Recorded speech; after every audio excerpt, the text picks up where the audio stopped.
भिवंडी में लगातार बढ़ रही ड्रग्स, गुटखा, डांस बार, मोबाइल चोरी, चेन स्नैचिंग और कोयता गैंग जैसी आपराधिक गतिविधियों को रोकने के लिए सांसद बाल्या मामा ने भिवंडी परिमंडल 2 के पुलिस उपायुक्त के साथ एक महत्वपूर्ण बैठक की। इस दौरान इन सभी गंभीर मामलों की समीक्षा की गई और खास तौर पर युवाओं के भविष्य पर पड़ने वाले दुष्प्रभाव को लेकर चिंता जताई गई। बाल्या मामा ने साफ कहा कि ड्रग्स और गुटखे का फैलता जाल, डांस बार में हो रही अनैतिक गतिविधियां, कोयता गैंग की हिम्मत और सड़कों पर खुलेआम हो रही चोरी व चेन स्नैचिंग की घटनाओं ने भिवंडी के नागरिकों में डर का माहौल बना दिया है। उन्होंने बैठक में पुलिस प्रशासन से साफ शब्दों में कहा कि भिवंडी की शांति भंग करने वाली इन असामाजिक प्रवृत्तियों पर अब सख्त कार्रवाई जरूरी है। कानून व्यवस्था को मजबूत रखने और नागरिकों को सुरक्षित माहौल देने के लिए संबंधित विभागों को कड़े कदम उठाने के निर्देश देने की मांग बैठक में की गई। बाल्या मामा ने दोहराया कि वे भिवंडी की सुरक्षा को लेकर पूरी तरीके से कटिबद्ध हैं और अपराध को किसी भी हाल में बर्दाश्त नहीं किया जाएगा।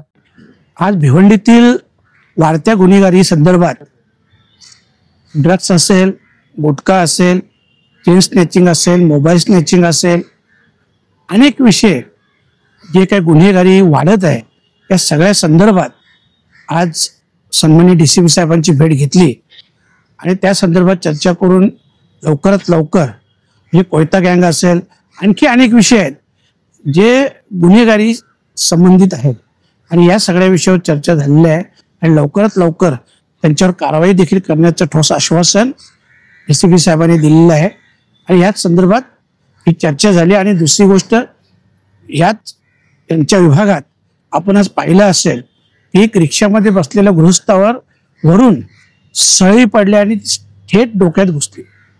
खरं म्हटलं तर हा जो ठेकेदार असेल त्या ठेकेदाराचा हलगर्जीपणा, मेट्रोचा हलगर्जीपणा आहे आणि म्हणून अशी घटना घडलेली आहे। या सगळ्या गोष्टींची माहिती देण्यासाठी आणि त्याच्यावर ठोस कारवाई करण्यासंदर्भात डीसीपी साहेबांशी चर्चा करण्यासंदर्भात मी आलो होतो।